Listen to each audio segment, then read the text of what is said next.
Salmo capítulo 127, versículo 3. Vamos a leer todos esta palabra en el nombre del Padre, Hijo y Espíritu Santo de Dios. Está escrito de esta forma: He aquí, herencia de Jehová son los hijos, cosa de estima el fruto del vientre, son como saetas en manos del valiente, así son los hijos habidos en la juventud. Diga conmigo: Señor, en esta mañana háblanos a través de tu palabra y de tu Espíritu Santo. Amén. Tome por favor su asiento, su lugar, desocupe sus manos y dele un aplauso fuerte a Cristo el Señor con alegría. Su nombre.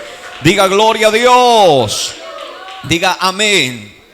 Quiero hablar en esta mañana acerca de los hijos. Sabemos que no solamente la palabra hijos aplican a aquellos que pertenecen a nuestra familia, sino también aplican a la familia de la fe. ¿Por qué a la familia de la fe? Pablo, por ejemplo, llamó a aquellos nuevos, aquellos que se acercaron al Señor, aquellos que estaban comenzando con Cristo, los llamó niños, también les llamó hijos en la fe, dentro de algunas otras cosas mencionadas por el apóstol Pablo. Entonces podemos mirar alternamente la familia física, la familia genética, por decirlo así, y alternamente podemos mirar lo que es la familia de la fe. Ahora, centrémonos en lo que son los hijos, en este caso según la palabra de Dios. Primero, la Biblia dice que los hijos son ¿qué cosa? Una herencia de Jehová. Una herencia nunca será mala, a lo contrario, siempre una herencia será buena, es una bendición. Ahora, lo que se haga con la herencia, esa es otra cosa. Me puedo dejar explicar de esa manera. Porque, por ejemplo, miremos a dos que tuvieron en sus manos una herencia. Primero, uno de ellos tomó la herencia que su padre le entregó después de haberle pedido que se la entregara. Se fue con la herencia que el padre le había administrado y se fue a vivir lejos. La Biblia dice que vivió de una forma perdida, o sea, mal, invirtió mal, gastó mal, perdió todo lo que prácticamente su padre le había dado. Recibió una herencia que era algo positivo para su vida, pero terminó acabándolo todo, incluso terminó afectando y poniendo en riesgo su propia vida. Está la otra herencia que no fue entregada, pero que permaneció ahí. Estamos hablando de su hermano. Seguía al cuidado de su padre, estaba bajo la protección de su padre, aunque no se daba cuenta, no le faltaba absolutamente nada. Todo lo tenía gracias a que esa herencia estaba bien administrada. Y esto pasan a ser los hijos en la fe, como también los hijos genéticos o los hijos físicos. Todos los hijos son una bendición. Y a veces el problema no son los hijos, sino los instructores en este caso, que son los padres que están al frente de sus hijos. Por lo menos, fíjese lo que dice la Biblia: los hijos tenidos en la juventud son como saetas en manos de los valientes. Esta referencia demuestra más de una cosa, pero quiero centrarme en una de ellas. Ahora, si vamos y miramos a un valiente con una saeta, pastor, ¿qué es una saeta? Traduzcámosla a algo más simple: una lanza. Diga conmigo gloria a Dios. Entonces es como si el Señor dijera: los hijos son como una lanza en las manos de ¿quién? De un valiente. ¿Para qué sirve una lanza? A su nombre. ¿Para qué sirve una lanza?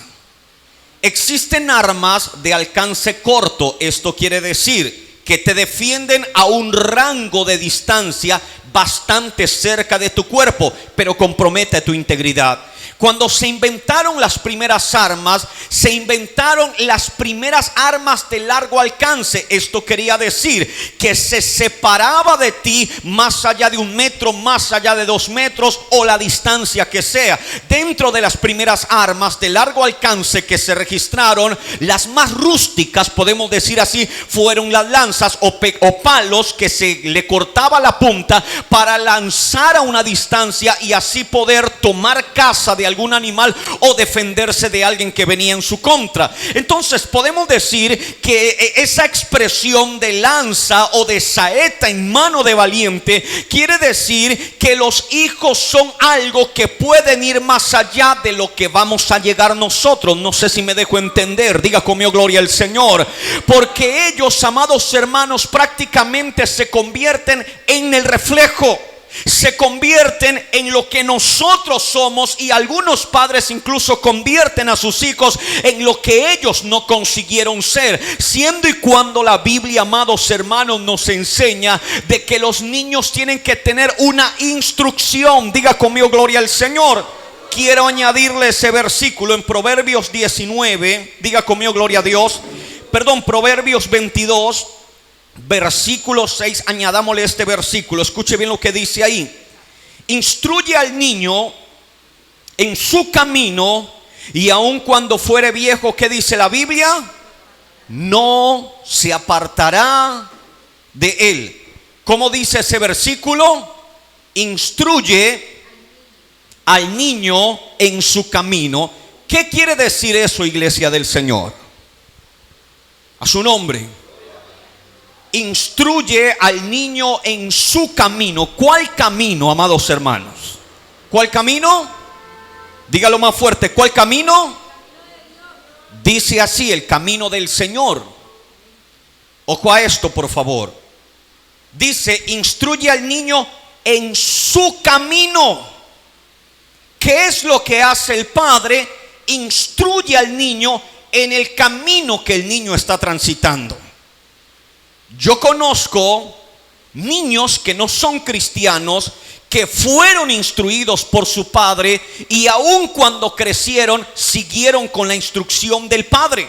Lo puedo aplicar obviamente a la fe. Instruir al niño en los caminos de la fe, claro que se puede hacer. Por ejemplo, los judíos o otras culturas de esos sectores son grandes ejemplos de que esto vale la pena, de que los niños desde muy pequeños los instruyen a una manera de pensar, a una forma de creer, y que con los años ellos siguen con su tradición. ¿Se puede aplicar el camino del Señor? Claro que se puede, pero el proverbista hablaba del camino en el cual el niño estaba transitando, y del cual el padre es parte como ¿qué? Como instructor. ¿Por qué un instructor? Porque cuando el niño está haciendo algo mal dentro de su camino, tiene que haber alguien con un conocimiento mayor de la vida para poderle guiar, para que en ese camino el niño pueda tomar el mejor aprendizaje de la vida. Volviendo al primer versículo, la Biblia dice que es como saeta o como lanza en las manos del valiente, porque él es el que la lanza. Él es el que está prácticamente tomando la decisión o tomando la instrucción de hacia qué dirección va, hacia dónde lo está enviando. Instruye al niño en su camino, porque quien tiene una mayor visión o perspectiva del camino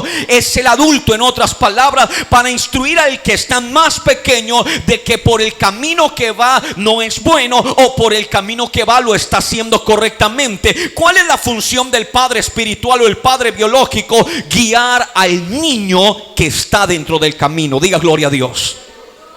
Esto incluye cuando hay errores, el padre los tiene que corregir.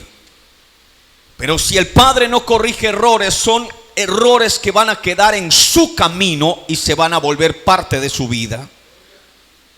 A su nombre. Ayer, por ejemplo, yo toqué una parte de este tema, de que hay dos etapas en la educación de los niños. Una es completa responsabilidad del padre, que es la que estamos hablando. La etapa de la guía, la etapa de la instrucción. No podemos quejarnos de una sociedad donde los padres ausentaron su autoridad o ausentaron su guía y decir que es culpa de la sociedad, cuando la sociedad comenzó en la cuna materna o paterna, donde la instrucción comenzó dentro de la familia. Si dentro de la familia se hubiese creado una cultura, esa cultura se hubiera dado a conocer en la sociedad. Es como cuando yo a mi hijo lo educo que al piso no se tira basura, y y eso se le enseña en la casa, se le enseña en medio de la familia. El niño comió y tiró algo, la madre o el padre le corrige: hijo, eso no se tira al piso. Y es algo que se comienza en la casa y lo va a llevar con él incluso a la calle, donde no está la observación ni el padre ni de la madre, pero que está la instrucción del padre, el cual tiene en sus manos una saeta que él tiene que mirar hacia dónde la va a dirigir. O que sea buena o que sea mala persona, prácticamente en el primer periodo de aprendizaje depende totalmente del padre. Instruye al niño en su camino, porque él está para eso, para ser instruido. Porque hay padres que dicen: al niño no se le puede decir nada. ¿Cómo que no? Si él está en una etapa de instrucción. Y si no aprovecha la etapa de instrucción, vendrá la segunda etapa, cuando ya no está dentro de tu dominio. Está dentro de tu dominio cuando es una saeta y tú eres el valiente que la puedes dirigir. Está dentro de tu dominio cuando tú eres el instructor y el niño todavía está en el camino. Pero vendrá una época cuando el niño ya no aceptará más instrucción. Lo dice nuestra propia sociedad. Las diferentes sociedades, por lo menos en su mayoría, determinan que aquel que ha cumplido una cierta edad es catalogado como mayor de edad, y como mayor de edad se considera como un adulto independiente que debe y puede tomar decisiones a voluntad, que ya no está bajo el dominio o bajo la observación de un padre o de una madre, y que ellos pueden tomar sus propias decisiones. Ahí, cuando llega esa etapa donde la sociedad le dice al niño: a partir de ahora eres un adulto, puedes tomar tu decisión, es cuando prácticamente el instructor tiene que de alguna manera saber que ha perdido la etapa, o que aprovechó la etapa de formación del niño. O sea, cumplió su parte, en otra palabra. Pero si no cumplió su parte en la primera etapa, le estás regalando a la sociedad un nuevo problema más. Porque a veces la gente dice: es que la policía no hace nada, porque hay tanto delincuente, porque hay tanta gente mala. La policía no hace su trabajo. Hace su trabajo, pero los que no hicieron su trabajo fueron los instructores. Los que no le regalaron a esta sociedad una persona de bien fueron los que tuvieron a un niño en el camino y no corrigieron los errores que tenían que corregir para que ese niño se direccionara correctamente. No podemos culpar a nuestras sociedades, amados hermanos, de los errores que hay dentro de ella, porque la sociedad, desde que se creó, amados hermanos, siempre ha existido la maldad. En el paraíso dice la Biblia que Adán y Eva estaban ahí, pero también había un tercer personaje que hablaba, que razonaba, que dialogó con Eva y que la hizo caer en un error. ¿Por qué? Porque desde siempre ha existido ese punto de maldad en alguna parte, pero en otra parte también ha habido, amados hermanos, esa otra cara llamada Abel, que aunque hay pecado, que aunque hay maldad, que aunque hay cosas malas, algún padre le supo instruir que a Dios se le da lo mejor, y que como ciudadano, como persona, se tiene que ser bueno, aún, amados hermanos, por encima de sí mismo. Levante la mano y diga conmigo: gloria a Dios. Entonces, cuando se pasa la primera etapa, que es la etapa de la instrucción, y el papá no hizo su trabajo, ahí es cuando la sociedad tiene que cargar con nuestros problemas. Al niño no se le enseñó a trabajar porque tiene las manos muy tiernas, así las tendrá el resto de su vida. ¿Sabe una cosa? Nuestra sociedad, que está a punto de desaparecer, y yo digo nuestra sociedad, pero hablo de una sociedad de personas que se criaron de esa forma, que los niños desde pequeños se les enseñó que toda clase de cosas que llegaba a sus manos había un valor detrás de eso, y que ese valor, amados hermanos, definitivamente habría que darle un cierto privilegio. Hoy en día nuestros hijos los estamos rodeando de toda bondad, porque no queremos que trabajos que pasamos nosotros ellos también los puedan pasar, siendo y cuando de ti formaron un buen ciudadano. Sin embargo, de ti formaron una buena persona. Algunos se quedaron con heridas que hasta el día de hoy no han podido sanar. Es que mi papá no me dijo te quiero, el cariño más grande de mi papá fue pegarme, o cosa por el estilo. Pero de alguna manera, si el padre hubiera sido el más cariñoso del mundo, el padre hubiera sido el más permisivo del mundo, muchas cosas que hoy en día damos a la sociedad no las podríamos brindar si no hubiera habido un instructor detrás. Diga conmigo, gloria a Dios. Pastor, o sea que al hijo hay que pegarle, hay que darle. Lea conmigo el siguiente versículo, Proverbios 19:18, y déjeme leer para usted. Corrige a tu hijo o castiga a tu hijo, según la versión, en tanto que hay esperanza. Estamos hablando de la primera etapa de la cual estamos hablando. Castiga a tu hijo en tanto hay esperanza, mas no se apresure tu alma a destruirlo. Ojito acá, porque hay algunos que del punto A pasan al punto Z, olvidando que en medio hay un montón de letras. Entonces está el que no corrige, que está en el punto A, y está el que lleva la corrección al límite, que está en el punto Z. Siendo y cuando la Biblia dice que al niño hay que corregirlo mientras hay ¿qué?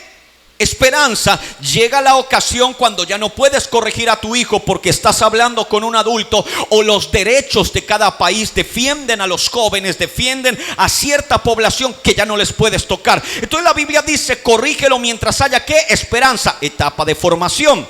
Pero la Biblia dice que esa corrección no tiene que ir al último punto. Porque hay padres que llaman que de repente nuestros padres fue el tipo de corrección que nos dieron, no una corrección disciplinaria, sino una corrección de escarmiento, donde hay padres que desquitaban toda su ira con su hijo, el cual no se podía defender. La Biblia dice que tampoco la corrección basta allá, que tampoco la corrección está al punto donde el padre desquite todas sus frustraciones con su hijo, o que le esté golpeando todo el tiempo. La Biblia dice: mientras haya esperanza tiene que haber corrección, pero no debe de darle tanta libertad a lo que algunos llaman corrección como para destruir al pequeño, para destruir al muchacho. ¿Qué es esto? Saber ser un valiente y saber lo que tengo en mis manos, que es una saeta. Diga conmigo, gloria a Dios.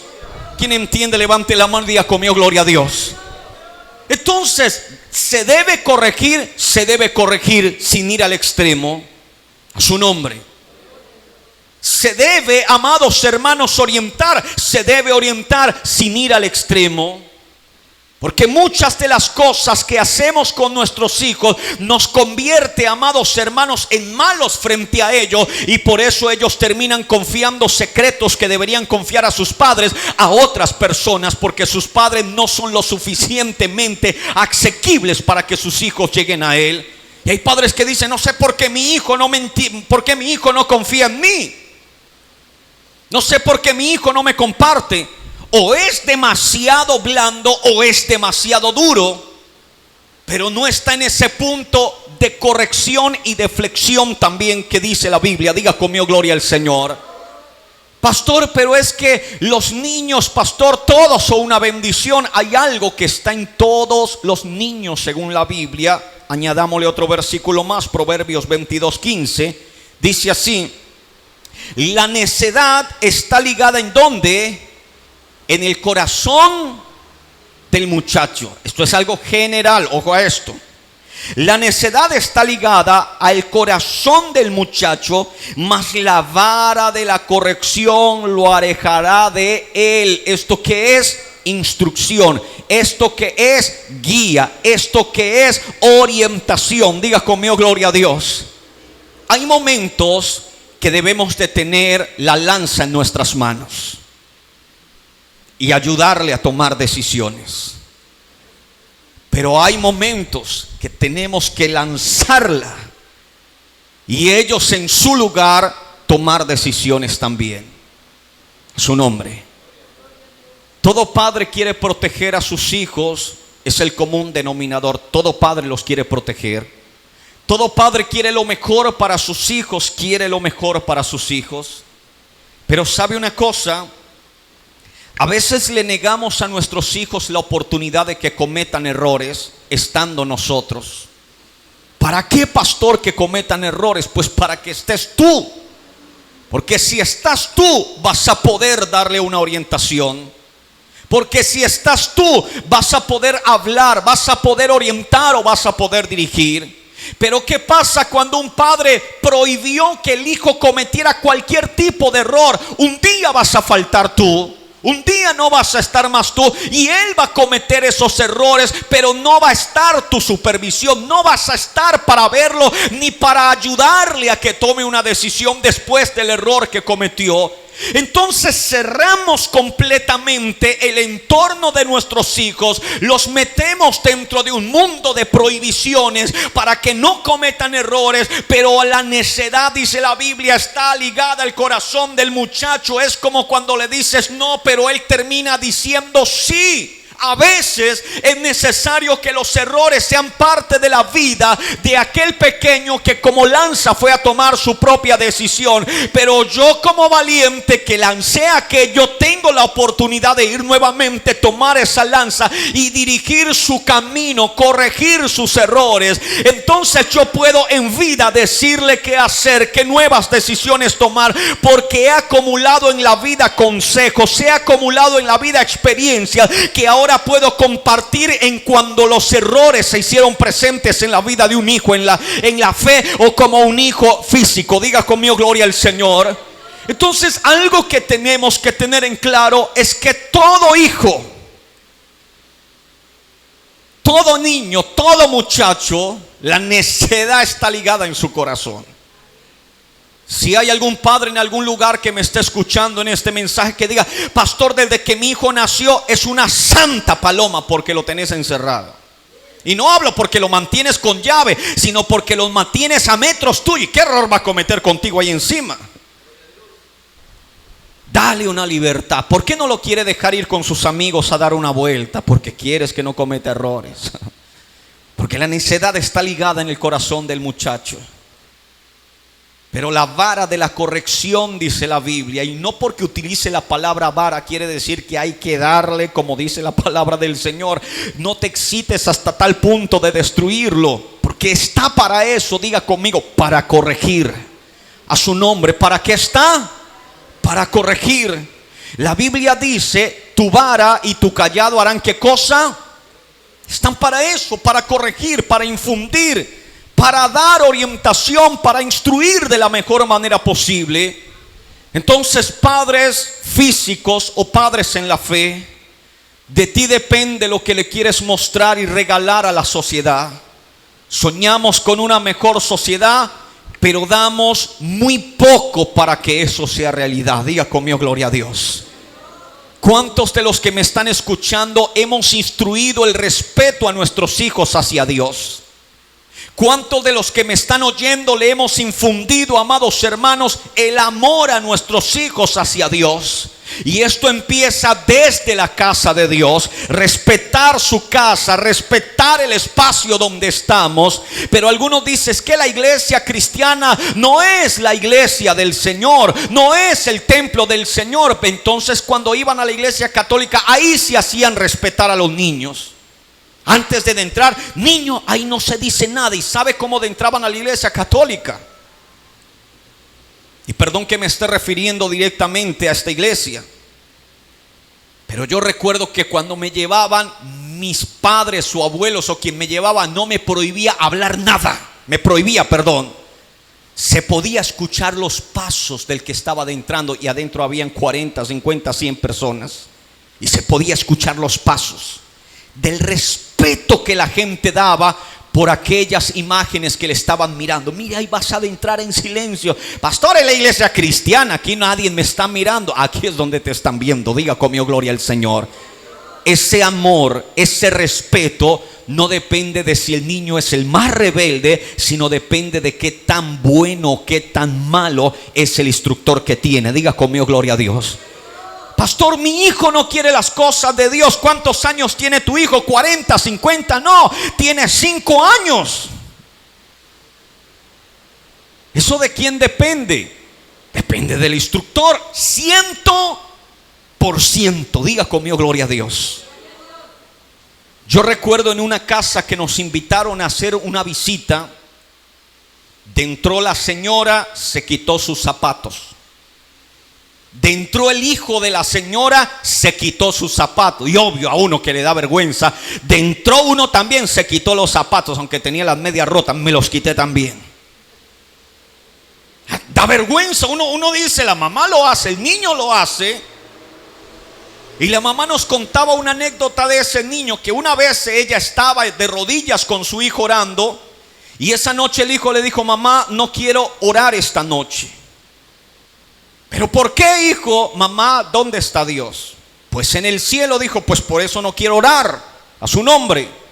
Por eso no quiero orar. ¿Pero por qué, si Dios está en el cielo, por qué no quieres? Pues porque no me va a escuchar, mamá. Está muy lejos, el cielo está muy lejos, mamá. Diga conmigo, gloria a Dios. Y sabe una cosa, ese mismo niño de estas anécdotas que le cuento era el que usted veía que iban a culto y su mamá y su hijo estaban en el mismo lugar. Podía terminar el culto y podías dirigirte a ese niño y preguntarle: ¿qué habló el pastor? Creo que el niño prestaba incluso más atención que la misma mamá. Diga conmigo, gloria a Dios. Pero ver a la madre era ver al hijo era ver a la madre, ver al valiente era ver a la lanza, ver a la lanza era ver al valiente. Diga conmigo, gloria a Dios. Porque vendrán épocas donde ya no depende de ti, dependerá del Señor. Pero si podemos hacerlo mejor ahora, mañana serán de bendición en el nombre de Jesús. Póngase de pie, dale un aplauso al Señor con alegría. A su nombre.